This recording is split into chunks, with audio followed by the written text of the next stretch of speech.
We all know that in the world of fast food, Chick Fil A reigns supreme. Okay, technically, they're not fast food, they're quick service, all right? So don't get it twisted. But that's beside the point. A lot of people are going to have their fair share of opinions on this. But hey, it's my podcast and it's my hot take. So hopefully, this angers some of you and maybe you'll finally respond to my desperate pleas for engagement in my Discord, which you should join, by the way. Unless you live in a third world country, for example, England or Canada, you know what Chick fil A is. Up until 2017 ish, the only place in America who knew about this gold mine was the South. Thankfully, Chick fil A did a big push that brought the Lord's chicken to many states nationwide, and now everyone can ask for 4 packets of Polynesian sauce with their 4 count kids' chicken nuggets. Before we dive in, I want to have a little backstory. It all started during the summer after I was a junior in high school, so around 2011. I'm dating myself here, okay? My parents were gracious enough to give me one simple rule. If you make good grades, you don't need a job. So throughout high school, I pretty much didn't have to worry about that. However, let's just say over the summer, I needed the cash and I didn't feel too good about the approaching senior year. I went in for a group interview at Chick fil A. The way they did it in my town was a group interview every other Tuesday where you would go in, sit at a table with 2 to 3 other people, and do a few exercises as a group. One of those exercises was introducing the person across from you to the entire room. As a theater kid hungry for more stage time, I felt like I knocked this portion out of the park. They mentioned we would get a call afterwards within the week, and I was feeling pretty good. I mean, look at me, white, 16, and theatrical, and a Christian. There's no way Chick fil A wouldn't give me a job. This was perfect for me. I fit every stereotype. I got the call a few days later saying they weren't interested. Hey, at least they called, unlike when I applied for Disney and they sent me a rejection email 13 months later. Be better, Disney. I don't know. Maybe if I had chosen a seat at the lunch table with Ryan Treadwell, my freshman year of high school, first day of school, maybe I would have been a manager by now. Yeah, his dad does operate 2 Chick fil A's. There's perks, people. There's perks. Needless to say, I didn't give up. I applied again towards the end of my senior year, and same thing happened. Absolutely crushed it, rejected. At this point, I was definitely starting to let it affect my adolescent self-worth. Fast forward to fall of freshman year of college, and my best friend, Justin Starner, got a job at Chick fil A. I don't know. I was just happy he got the job. So with his referral, I felt invincible. I got the job and only later realized it was because management had just changed. I actually later met the old GM. He had since moved up to the CFA corporate world. And when I reminded him of my multiple applications previous, he said, "Oh, yeah, you were that theater kid. Yeah, sorry about that." Super encouraging. I started out working on the front counter, and it was all right.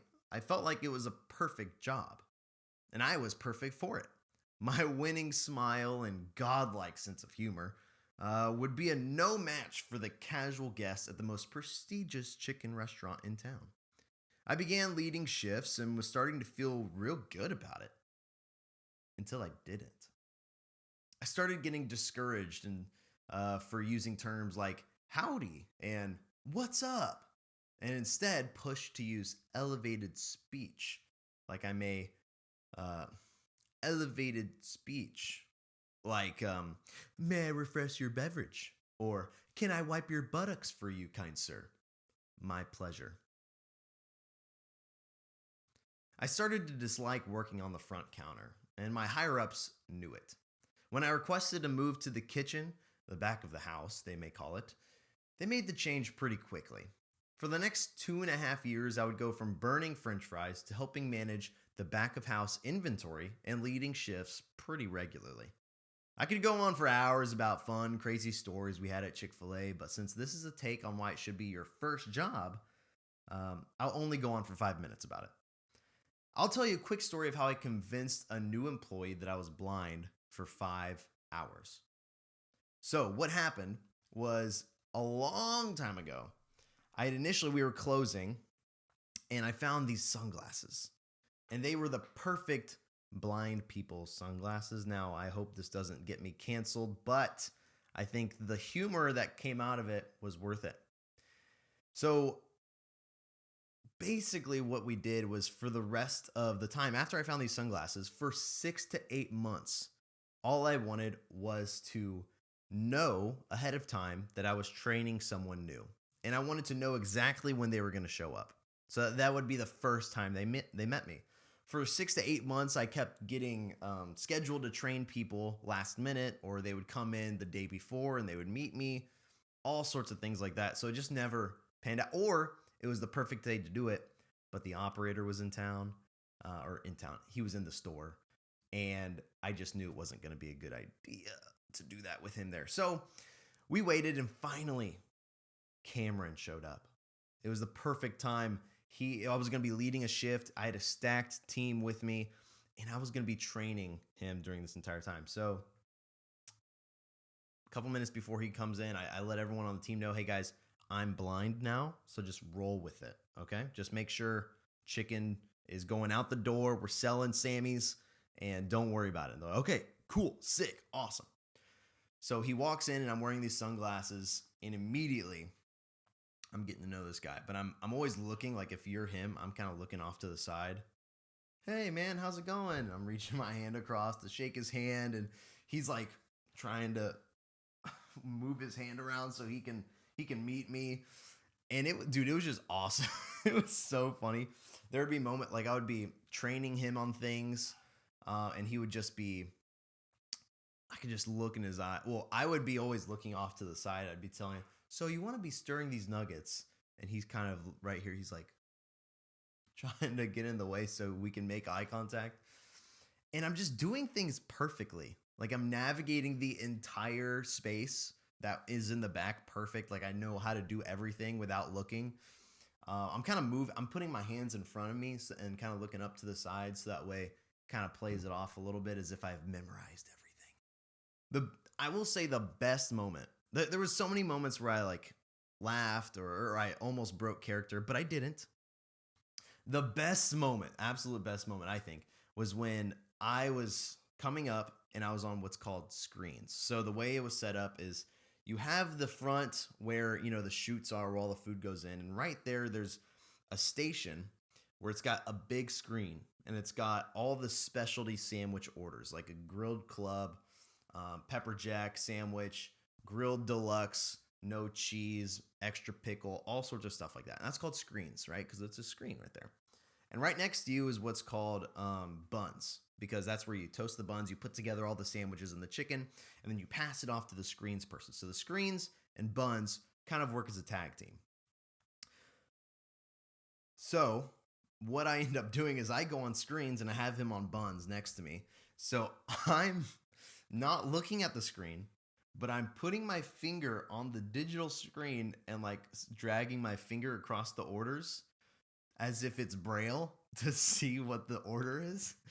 And I could tell this guy was not hesitating to believe this at all. He was just like, okay, yeah. So I'd be like, can I get a spicy deluxe, please? And I just put my hand out like this. And the best part was I'd put my hand out like this. Well, if you can't see me, but I'm like putting my hand out as if to receive a chicken sandwich. And I could see out of my corner of my eye, he was trying to like fit it into my hand without, because he knew I couldn't see. So he was just trying to place the sandwich in just so carefully. Oh, it was perfect. And how we ended this, and there was a lot more to the story because this went on for literally 5 hours. I'm not joking, 5 hours. And we ended it by having someone in the back. His name was JD. So if you're watching this or listening to this, JD, I remember. And he had been kind of talking up this guy whenever I wasn't around. He's like, hey man, like this guy, he's worked here for so long. He he thinks he's the manager, and he thinks he's leading shifts and training people, but really I lead the shifts, and I just kind of let him do his thing. So he's super sensitive about the word blind, so just do not say that. So the guy's like, oh, okay. So eventually, I'm on screen still with Cameron, and I eventually say, hey, I need more chicken. And I call back, I need more chicken. And the guy on the breading table, JD, goes, no, we don't, Dino. I said, yes, we do. I can see it right in front of me. We need it. He says, you can't see, Dino. You're blind. And then I just rage quit. I just take all the wrappers that I was holding. I just threw them on the ground. I'm like, can't believe this. I just bolt out the room and leave Cameron stunned. Huh? What? And so I come back and I kind of take off the glasses. I'm like, hey, man, I'm not blind. I'm just joking. He goes, I knew it. And I said, no, you believed us. You 100% believed us. So that's how I convinced someone I was blind for 5 hours at Chick Fil A. It was awesome. So, but enough about wasting time on the clock. Let's dive into why Chick Fil A is the perfect first job and why it's okay to be paid $7.25 an hour, because that's what I was paid. Now, stick with me, okay? Stick with me. Number one, your first job, you know nothing. You are nothing. I said it. You know nothing. You are nothing. And this isn't a surprise. This might come as a surprise to some people who think, this is my first job. I should be treated perfectly. But let me tell you something. There's a reason someone with no experience should not get paid more than $12 an hour. And this is just for first job, okay? This is all I'm going to say. First job. There's no reason you should be getting paid more than $12 an hour. And here's why. Premium payment should come with someone who has premier expectations and qualities. So if someone is providing you a premium payment, like $12 to $15 an hour, I think that's in this food service industry for a first job, that is a premium payment. There should come with premium expectations and premium quality. And when you're new, you have neither of those things. You have no idea how to meet premium expectations, and you are not capable of premium quality. It's just a fact. When you start working, you're going to make tons of mistakes. I mean, pretty much every job I started, I sucked for the first 6 months. Let's just be real. 3 to 6 months. I was just average. It wasn't until the 6-month mark that I started getting really good, if I do say so myself. An example of this is if you've ever worked with a newbie before, you know how annoying it is. They can't do anything. It actually hurts more than it helps. That's why you have to have them trained specifically with someone. And if you've ever been in a job where you've just been tossed to the wolves, I'm really sorry, because that's not how it should be. And in fact, it probably hurt you more than it helped, if I can speak into the situation, okay? So you're going to make mistakes. You're going to break things, and you're just going to be a hindrance to everyone around you. So why should we pay you $12, $15 an hour for that? I don't think it makes sense. You're going to mess up orders, and you're going to be slow, okay? You're going to make the wrong thing. You're going to do the wrong thing. You're going to put an 8 count and a 6 count nugget. You're going to count out 7 nuggets instead of 8. There's just all these things you're going to do wrong. I've done all those things. There's no reason you should be paid a premium payment for that work. Now, the good news is as you grow, as you work more, you'll become faster, and you'll become a better asset to your company, thus making Chick Fil A more money. So you'll get paid more money. That's how it should work. You should get better at your job, so that way you can do your job better and faster to help increase profit margins and decrease expenses for your company, which will then in turn make your company more money, so that way they can pay you more money, thus a raise. Oh my gosh, wow, I never thought about that. That's crazy. I want to give you an example of this. At our Chick Fil A, and probably almost every Chick Fil A across the country, the morning is always just a little bit more faster paced. It's a little bit more complicated. It's a different menu than what you normally experience. So, because of breakfast specifically. So, in our Chick Fil A, like probably a lot, we had these women who had been working there for years, like almost a decade or two. They'd been working at this Chick Fil A for like 10, 15 years. So they knew their stuff. And they were lovely Hispanic women. And what was funny was they were super intimidating when you were new and you don't know them that well. But the more you got to know them, the more you realize they're just like your mom. They're just like your mom. And they feed you food. They bring in extra food for you. They call you Nino or Nina if they like you. So anyways, there was 5 of them. 5, we called them the ladies, okay? Literally the ladies. There was 5 of them, and they could run the entire kitchen on their own for breakfast, lunch, dinner, whatever, with ease, right? You just let them do their thing. They know what they're doing, and you can just hands off. And they make sure that you get the food on time, and it's all good. It tastes great. No complaints. Well, there's one day out of the year where they all ask off of work, and it's Black Friday.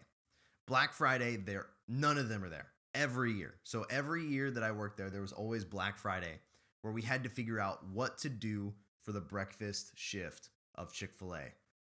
And let me tell you, each of those women were worth 2.2 people. I'm not joking. We had to have 12 of these dudes, 12 dudes come and work in the kitchen to replace 5 ladies. 12. That's double point whatever extra. So, and we struggled. We didn't even do that well. We were like trying to keep up the entire time. And that's a perfect example. They definitely probably got paid more than $15 an hour because they were so valuable to the business. Point number 2 of all of this is a good Chick Fil A will have managers who will teach you good business practices and principles. They're going to teach you something that you're going to be able to walk away with. That's what a good Chick Fil A should have. If I can be honest, almost all of my business-ness, yes, I got a business degree at the University of Georgia, go Dogs, but a lot of my actual know-how and kind of how I operate all came from Chick Fil A. For example, one of the things I learned there was the Eisenhower matrix. If you're not familiar with this, it's pretty much how Dwight D. Eisenhower, our president, would operate. There was 4 quadrants. There's important, there's urgent, not important, not urgent. Or it's important, not important, urgent, not urgent. And basically, that's how you categorize your tasks. You got important and urgent. That's what you have to do right now. You've got important but not urgent. That means you should be doing those consistently. That's what's called planning ahead. There's urgent but not important. That's the things you need to like delegate to someone else. Like, hey, I can't do this. You go do this. And then there's not important and not urgent. And that's what you eliminate. You stop doing those things. And it's a great framework to put your mind in when you're working or leading anything. And I learned that first at Chick Fil A. I remember my manager I was wiping down some trays and he just says, Dino, come here. It's like, me? Yes, you, come here. So I go over and he starts writing on a napkin. He's just explaining these things to me. And he's helping me. He's teaching me these things. So that way, whenever I started leading shifts, I would know what to delegate, what to do now, what to plan ahead for. It was awesome. I loved it. You also learn, obviously, a great customer service mindset with Chick Fil A. Sometimes it can be hard. The customer isn't always right, if I can be honest with you. But you have to pretend to, you have to smile. You have to say, I'm sorry. They teach you kind of how to work with a guest that's unhappy. A really cool framework. You apologize, you ask a better question, you fix, and then you follow up and you say, hey, have a great day. So it teaches you a way to engage with the customer. Also, like smiling, greeting people, eye contact, all those things that are important when creating a great customer experience. And I learned those all at Chick Fil A. So great place. And pretty much if you are able to work through Chick Fil A and you come out the other side, typically you're going to be pretty solid. The next one is my favorite, but also kind of hurt me in the long run, was a phrase called "It's if there's time to lean, there's time to clean."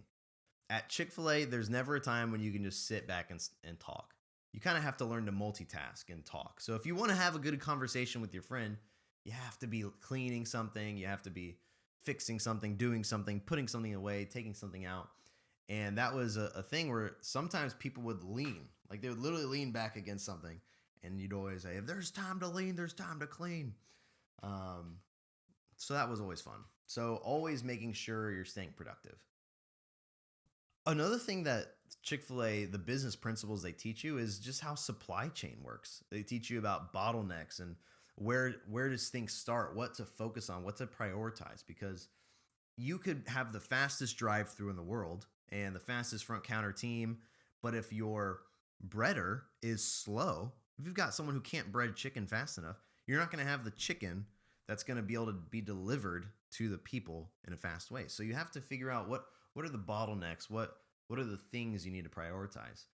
Also eliminating waste and increasing throughput. Like it was super frowned upon to just come out at the end of the shift with just tons of like leftover chicken. Like if you had overcooked the chicken because you were trying to make sure you always had some, or you didn't time it correctly so it got too cold, it was just really bad. So you had to learn how to manage that. Like, okay, how much chicken do I ask for so that I can not waste any? They teach you how to be efficient. They teach you that whenever you have a few seconds, you're going to do a few things here and you're going to do a few things there just to make sure everything comes together in a nice, lovely supply chain. It's beautiful, and you can learn a lot from Chick Fil A from just being there. And last in this subcategory is they teach you how to lead. They might sometimes do it poorly. I'm not saying they're perfect, but there's so many opportunities to lead people at Chick Fil A that you can learn a lot. I learned a lot of my leadership just from working at Chick Fil A. For example, you learn how to lead different people. Whenever you come up to a shift and you have your entire team, you have a mixture. You have some people who don't actually want to be there. You have a mixture of people who love being there.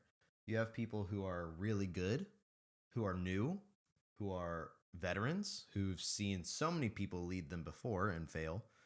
So you learn how to adapt to the different people. You have like a leadership style, but then you bend different ways depending on who you're working with. Because if it's someone who really doesn't want to be there, you kind of have to make them want to be there. You have to be fun. You have to bring them in. You have to kind of work with them, give them what they want. But then the people who are really solid and they just love being there, you can ask them to do anything you want and they'll help you out because they're great people. Another thing about leadership that's important is understanding the importance of culture. I know I just said important and whatever multiple times, but having the right culture at your business starts with the people. It doesn't just start with what you put on the words on the wall, as they say. I had a moment where there was someone I think who they just quit. Like they just stopped working there. And I felt really bad because I was like, man, did we not do something that made them want to stay? Like we must have done something that made them want to leave. And my friend Kyle came up to me. He said, hey man, let's be honest. They weren't a good fit. They weren't the type of people that are going to thrive here at Chick Fil A because they expect a certain thing and we can't give it to them. We want more people just like you, Dino. We want people who are going to come in with a great attitude and be flexible and willing to take part in whatever we have to do that day to make sure everything gets done.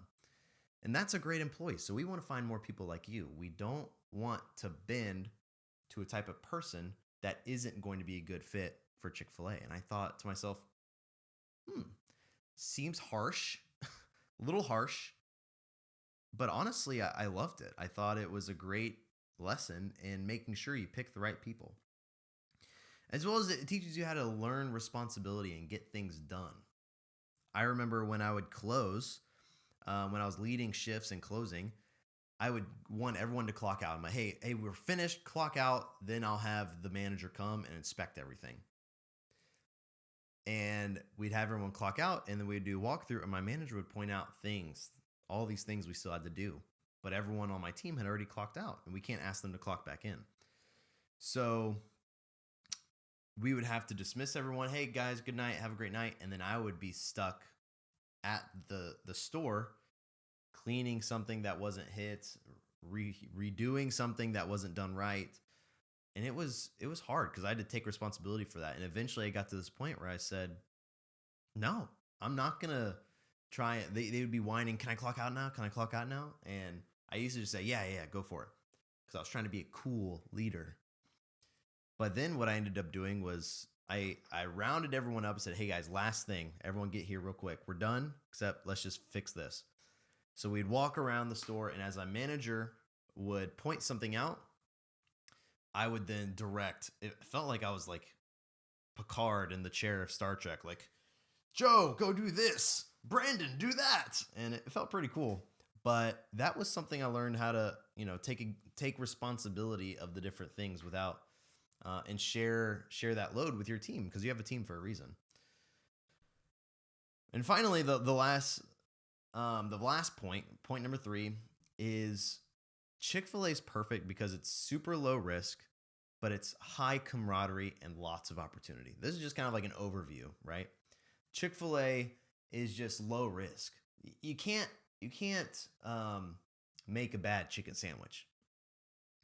Chick-fil-A is just low risk. You can't make a bad chicken sandwich. It's almost nearly impossible. Yes, you can make a not good chicken sandwich, but you can't make a bad one.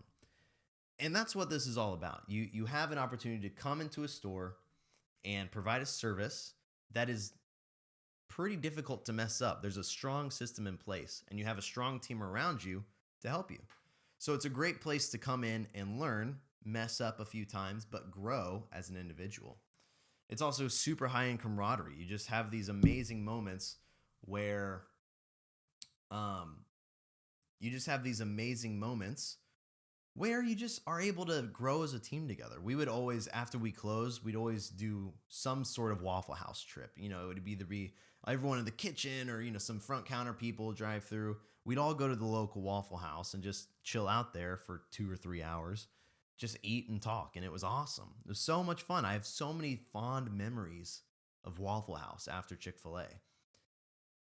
Also, a super high camaraderie moment is anytime you're in like a lunch rush or a dinner rush, a rush at all. For example, Chick-fil-A Day. If you don't know what Chick-fil-A Day is, it's pretty much where anyone can come dressed up as a cow, and if they come dressed up as a cow, they get a full meal for free.